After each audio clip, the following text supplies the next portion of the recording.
안녕하세요. 시사 발언대를 진행할 주동식입니다. 오늘은 문재인 정권의 본질과 이들이 진짜 의도하는 바가 무엇인지, 그것이 대한민국에 얼마나 치명적인 결과를 낳게 될 것인지에 대해서 말씀드리도록 하겠습니다. 문재인 정권을 이대로 방치하면 대한민국은 심각한 상황에 처할 것이라고 봅니다. 하지만 문제의 심각성을 인식하는 분들이 그렇게 많지는 않습니다. 문재인 정권의 본질이 무엇이고 그들이 왜 대한민국의 안녕과 존속에 치명적인 존재인지 이해하는 분들이 적다는 이야기입니다. 그 이유는 우리나라 국민들이 오랫동안 길들여져 온 어떤 고정관념인 그런 것 때문입니다. 우리나라 역대 정권이나 대통령은 소속 정당이나 정치 철학, 이념, 정책 등은 모두 달랐지만 그래도 국정 운영의 궁극적인 목표는 분명했습니다. 나라의 경제를 발전시키고 국가 안보를 탄탄하게 하며 민생을 안정시킨다는 것이 바로 그 목표입니다. 간단히 말해서 부국 강병과 안민 이 정도가 우리나라 역대 대통령 아니 전 세계 어느 나라를 막론하고 정상적인 정치인이나 집권 세력이 정치를 하는 공통 목표라고 말할 수 있을 것입니다. 물론 이제 그런 목표를 실현하는 방법론이나 능력에 있어서는 각자 차이가 있습니다. 바로 그 차이에 의해서 성공한 정치인 그리고 실패한 정치인들이 갈리게 되는 것입니다. 그런데 이제 우리나라 대한민국 국민들은 대통령이라면 그리고 집권 세력이라면 당연히 저런 목표를 진정으로 추진할 것이라고 그렇게 쉽게 의심 없이 믿는 경향이 있습니다. 하지만 문재인 정권은 그 국정 목표라는 점에 있어서 과거 대한민국의 어떤 대통령이나 집권 세력과도 근본적인 차이, 아주 결정적인 차이를 갖고 있다고 봅니다. 문재인 정권이 출범한 이후 1년 가까이 이 정권이 해오는 일들을 지켜보면서 아니 실은 그 훨씬 전부터 문재인과 그를 둘러싼 이른바 친노 좌파 깨시민 세력들이 해온 행보를 지켜보면서 그런 불안감이 커져갑니다. 그리고 이제 그 불안감은 확신이 되고 있습니다. 문재인 정권이 추진하는 굵직굵직한 정책들이 있습니다. 우선 경제적인 측면에서 공공부문 일자리 늘리기, 비정규직 제로화, 탈원전, 최저임금의 급격한 인상, 기업 압박, 친노조, 그리고 문재인 케어, 소득 주도 성장 등이 이제 경제 분야에서 문재인의 정권의 정책을 좀 상징하는, 대변하는 그런 정책들이라고 할 수 있을 것입니다. 이들 정책들은 근데 사실 어느 것 하나 정책적 실효성과 논리적 토대가 검증되지 않은 것들입니다. 오히려 국내외 전문가들의 전반적인 의견은 이들 정책에 매우 부정적입니다. 사실 경제정책의 성과라는 것은 장기간에 걸쳐서 그 측정할 수밖에 없어요. 그런 점에서 이 성과를 일방적으로 평가하기는 어렵습니다. 하지만 문재인 정권이 추진해온 정책은 이미 그 성격과 결과가 검증된 것이나 마찬가지입니다. 왜냐? 이들 정책의 성격을 이미 다른 모든 나라에서 수많은 나라들에서 그 사례가 검증된 사례가 있거든요. 이들 문재인의 방금 말씀드린 이런 정책들을 한마디로 성격을 규정하면은 정부의 개입을 확대하고 민간 부문의 비중을 축소하는 그러니까 흔히 말하는 큰 정부 그리고 작은 시장을 추진하는 그런 정책이라고 할 수 있습니다. 이런 정책 기조는 해외 수많은 나라들의 경험을 통해서 문제점이 명백하게 밝혀진 상태입니다. 그 단적인 사례가 요즘 많이 알려진 베네수엘라 그리고 그리스, 아르헨티나 등 큰 정부와 작은 시장 정책을 추진했던 나라들입니다. 그 나라들 지금 어떻게 됐습니까? 경제 추락은 기본이고 심지어 나라가 완전히 망하는 상태까지 이르기도 했습니다. 프랑스 같은 경우도 있습니다. 이 프랑스 같은 경우도 큰 정부, 작은 시장 정책을 아주 오랫동안 추진해온 나라죠. 하지만 결국 이 프랑스도 그 후유증을 견디지 못해서 방향 전환을 한 경우입니다. 마크롱이 지금 주목을 끌고 있고 관심을 받는 이유가 바로 그것이라고 봐야겠죠. 사실 프랑스 같은 나라는 우리와 비교하기 어려운 그런 나라입니다. 전통적인 유럽의 중심 국가이고 아주 강국입니다. 근대 이후 두 차례의 세계대전을 치르면서 영국이나 독일에 비해서 그 위상이 많이 약화되기는 했지만 프랑스라는 나라의 문화적 축적 그리고 브랜드 가치, 과학기술의 역량은 사실 어마어마합니다. 그런 선진 강대국조차도 큰 정부, 작은 시장이라는 국정 기조가 가져온 후유증을 감당하지 못하고 사실 시장의 항복선을 한 셈이라고 봐야 됩니다. 지금은 완전히 막장 국가로 이제 거의 뭐 국가라고 하기도 어려운 상태지만 베네수엘라도 사실 세계 최대 석유의 장량 세계 최대를 자랑하는 그런 나라입니다. 그리스 가만히 앉아 있기만 해도 그 어마어마한 관광 자원 때문에 달러가 굴러 들어오는 그런 나라입니다. 그런 나라들도 무분별한 포퓰리즘과 큰 정부 정책을 감당할 수 없었습니다. 그런데 그런 나라들에 비해서 한국이 저런 포퓰리즘 정책에 대해 갖는 내구성, 이런 견디는 힘은 훨씬 약하다고 봐야 됩니다. 저 정책을 썼을 때 국고가 바닥나고 경제의 성장 동력이 무너지는 현상이 훨씬 심각할 수밖에 없다는 이야기입니다. 경제 부분을 말씀드렸는데 사실 국가 안보는 더욱 우려스럽습니다. 경제가 무너질 경우 고통은 크지만 그래도 사람들의 정신을 차리면 회복할 길은 있습니다. 정권을 바꿀 수도 있고 경제정책의 방향을 수정할 수도 있습니다. 하지만 국가 안보가 무너지면 그걸로 끝입니다. 회복 불가능하고 비가역적입니다. 뒤늦게 후회해도 소용없습니다. 대한민국은 건국 이후에 외교 안보의 핵심을 친미 친일 노선으로 잡아오고 있습니다.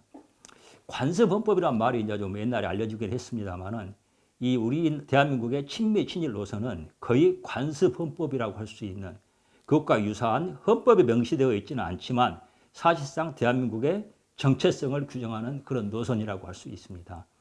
우리는 비참하고 파괴적인 동족 상잔의 내전을 겪었고 지금도 세계에서 유일한 휴전 국가입니다. 그렇게 어마어마한 안보 위협과 국방비 부담을 이겨내고 세계적으로 드문 경제 성장과 국가적 도약을 이룩한 그것을 가능하게 한 힘이 바로 미국이 제공하는 안보 우산 그리고 일본과의 관계입니다. 우리나라에는 이 반일 정서 이것 때문에 굉장히 좀 그 사회적 비용을 많이 치르고 있는 셈입니다만은 사실 일본과의 관계는 그 미국과의 동맹 관계에 있어서도 핵심 요소입니다. 한미일 이 삼국 간의 긴밀한 안보 협력에서 어느 한 나라만 빠져도 한국의 안보는 치명적인 위협에 처한다고 봐야 됩니다. 하지만 이렇게 한국의 전통적인 외교 안보 노선에 대해서 문재인 정권은 정반대 방향으로 나아가고 있습니다. 바로 친중 친북이죠. 사드를 추가 배치하지 않고 미국 미사일 방어 체계 MD에 참여하지 않으며 한미일 군사 동맹에 참여하지 않는다는 중국이 싫어하는 세 가지를 하지 않겠다는 산불 노선이 대표적입니다. 저는 이 중국의 한 문재인 정권의 약속을 제2의 을사늑약이라고 평가합니다. 하나의 독립국가가 자신을 지키는 데 필요한 자신을 지켜왔던 결정적인 무기를 포기하고 자신의 안전을 위협하는 세력에게 스스로 빗장을 열어주는 이 사태를 제2의 을사늑약이라는 단어 말고 뭐라고 표현해야 할지 저는 정말 모르겠습니다. 문재인이 중국에 가서 스스로 대한민국을 작은 나라라고 비하했죠. 그리고 중국을 큰 산맥과 같은 나라라고 어마어마한 찬양을 했습니다. 그리고 그 중국몽에 함께 하겠다고 그렇게 표현을 했습니다. 그것이 이런 문재인의 발언이 저는 이제 문재인 정권의 문재인 세력의 내심을 노골화한 것이라고 보고 있습니다. 제가 알고 있기로 전 세계 외교 역사상 하나의 독립국가, 종속국이 아니고 하나의 독립국가인데 그 나라의 수반이 다른 나라에 스스로 찾아가서 저렇게 비굴하고 치욕적인 발언을 한 사례는 없는 것으로 압니다. 한국의 국가 정상이라는 자가 제 발로 중국에 찾아가서 한국이 중국의 노예라고 선언한 것입니다. 심지어 옛날 조선 왕조조차도 저런 식으로 비굴하게 중국에 굴종하지는 않았습니다.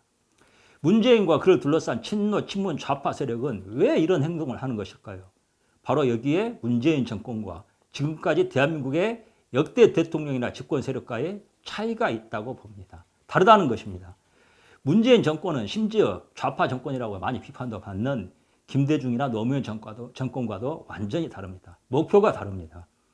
문재인 정권의 목표는 부국 강병과 안민, 즉 국가 안보를 튼튼하게 하고 경제를 성장시키며 민생을 안정시키는 것이 아닙니다. 이들의 목표는 흔히 레짐 체인지라고 말하는 것, 즉 대한민국의 체제 자체를 뒤집어 엎는 것이라고 저는 판단합니다. 정부의 정책은 국민의 생활과 국가의 운명에 큰 영향을 줍니다. 그래서 국정 철학을 정립하고 정책 방향을 세팅하며 실제 실행 계획을 세우는 일은 신중에 신중을 더해야 합니다. 공무원들이 보수적이라는 이야기 많이 듣죠. 심지어 영혼이 없다는 비판까지도 많이 듣습니다. 그런데 그건 그럴 만한 이유가 있습니다. 국정 운영에 끼치는 영향이 막중하고 그것이 잘못된 경우에 그 파괴적인 영향력이 어마어마하기 때문에 공무원들은 보수적일 수밖에 없습니다. 신중해야 되고요. 공무원 자신의 주관을 최대한 배제하고 법령과 객관적인 자료 그리고 근거에 의지해서 국정을 운영해야 하는 것입니다. 정책을 실행하기에 앞서 이론이나 해외 실제 사례 등을 다양한 가능성을 검토하는 것도 이런 조심성이 국정 운영의 필수적인 요소이기 때문입니다. 그런데 문재인 정권은 이런 조심성이 없습니다. 선진국의 사례, 기타 다양한 나라들의 경험, 그리고 대한민국의 역사에서 오랫동안 피를 흘리며 검증받아온 교훈 등이 모두 문재인 정권의 정책에 경고음을 보내고 있고 또 실제 정책 결과도 부정적으로 나타나고 있는데도 이들은 전혀 아랑곳하지 않습니다. 최저임금의 심각한 부작용이 드러나고 일자리가 줄어들고 탈원전이 얼마나 파괴적인 정책인지 명백해지고 있는데도 이들은 방향을 바꾸지 않습니다.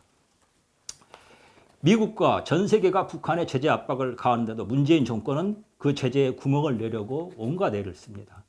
중국과 국경을 맞대고 있는 나라 가운데 중국과 좋은 관계에 있는 나라는 단 하나도 없습니다. 심지어 중국과 북한이 서로 피로 맺어진 혈맹이라고 우방이라고 말하는 북한조차도 중국에 대해서 적대적이라고 합니다. 내심으로는 그렇답니다. 그런데 문재인 정권은 나홀로 중국의 노예를 자처하고 있습니다. 이들은 자신들의 정책적 실패가 명백해지고 그 파괴적 결과가 가시화되어도 별로 개의치 않을 것으로 봅니다. 애초에 그 정책적 효과라는 것에 대해서 별로 신경을 쓰지 않기 때문입니다. 어마어마한 재원이 소요되는 최저임금 보조나 청년 일자리 보조금 그리고 문재인 케어에 따른 건강보험 재정 고갈에 대해서도 상관없다는 그런 태도입니다. 탈원전 정책으로 한전이 적자로 돌아서도 상관없고 오히려 적반하장 공장 가동을 줄이라고 강요합니다. 그래서 이 점에 대해서 참 궁금해지게 됩니다. 민주국가에서 정권의 주요 정책에 실패하면 다음 대선이나 총선에서 패배하게 됩니다. 정권 연장, 정권 재창출을 못하게 된다는 이야기입니다. 그런데 문재인 정권은 정책의 성과에 신경 쓰지 않습니다. 그러면 이 사람들은 정권 재창출하지 않아도 좋은가? 정권의 향부에 대해서 초연한 상태인가? 제가 보기에 문재인 정권은 박근혜 정권에 비해서 국정농단의 정도가 몇십 배, 몇백 배 훨씬 심각합니다. 정권을 놓는 즉시 문재인과 문재인 정권의 핵심 인물들은 대부분 사법 처리를 면하기 어려울 것이라고 봅니다. 심지어 이들의 혐의에는 내란죄가 포함될 가능성도 적지 않습니다. 심재철 국회 부의장이 지난해 말 문재인 대통령과 임종석 비서실장, 서훈 국정원장 등을 내란죄로 형사 고발해야 한다고 주장한 적이 있죠. 그리고 문재인 정부의 지난 6개월 행적은 내란죄 혐의에서 자유로울 수 없다고 강조했습니다. 이거 그냥 농담으로 들을 일이 아닙니다. 문재인 정권의 실제 기획자라고 할 수 있는 이해찬은 20년 집권론을 이야기합니다. 이것은 단순한 희망사항이 아닙니다. 그렇게 만들겠다는 것이고 그렇게 만들 수 있다는 자신감을 표출한 것입니다. 경제와 안보 그리고 민생 정책은 파탄이 난 것이 확실한데도 파탄 날 것이 확실한데도 불구하고 정권이 거기에 대해서 신경을 쓰지 않는다. 그런데도 불구하고 4, 5회에 걸친 정권 연장을 자신한다. 이게 뭘 말할까요? 레짐 체인지, 극단적으로 말하면 일종의 쿠데타를 하겠다는 이야기라고 봅니다. 레짐 체인지에 성공하면 즉 언론과 지식인들 그리고 문화계와 시민사회단체와 각계의 오피니언 리더 등을 대한민국의 구석구석을 장악하고 재벌과 기업들을 굴복시키면 이들에게는 두려울 것이 없습니다.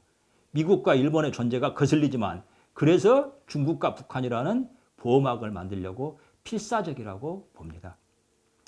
레짐 체인지, 즉 새로운 체제로 이행이 절대 불가능하거나 해서는 안 되거나 그런 건 아닙니다. 가능합니다. 충분히 할 수 있는 일입니다. 하지만 대전제가 있습니다. 그것은 이 국가의 성격, 이 정체성을 바꾸는 것이기 때문에 국가적인 토론을 거쳐서 국민적 합의가 이뤄진 뒤에 그런 레짐 체인지가 가능합니다. 한국의 상황에서 그런 레짐 체인지가 실패할 경우 민생의 실패와 국가적 소멸 같은 거대한 비극으로 이어질 수밖에 없기 때문에 신중에 신중을 기할 수밖에 없다는 것입니다. 하지만 문재인 정권은 그런 절차 없이 음모적이고 정략적인 차원에서 그런 변화를 실현하려고 합니다. 지금까지 드러난 이들의 행동이 모든 행동이 그것을 보여주고 있다고 봅니다. 이들이 레짐 체인지를 그렇다고 해서 이들이 레짐 체인지를 말한 적이 있는가? 그런 적 없습니다. 그런 단어 입 밖에 올린 적이 없습니다. 하지만 그들의 실제로 하는 일은 레짐 체인지입니다. 의도를 명백하게 드러내지 않고 국민들을 속이면서 진행하는 체제 변화, 그것은 일종의 쿠데타입니다. 문재인 정권의 시도가 성공할 경우 대한민국은 거대한 유혈과 비극을 동반한 채 무너질 가능성이 큽니다. 극단적인 경우 한반도에는 중화 사상을 기초 철학으로 주체 사상을 실천 강령으로 삼는 거대한 동물 농장이 들어설 수도 있다고 봅니다. 이것이 한 개인의 몽상이자 기우라면 좋겠습니다. 하지만 이게 단순한 몽상이나 기우가 아니라면 이러한 비극을 막아낼 시간이 지금 별로 없습니다. 대한민국의 붕괴를 초래할 수 있는 시한폭탄의 기폭장치가 지금 켜진 상태입니다. 그 기폭장치는 하지만 소리가 없습니다. 그래서 사람들이 알아차리기 어렵습니다. 제가 이렇게 작은 목소리나마 발언하는 것은 그 소리를 대신하려는 것입니다. 들어주셔서 감사합니다.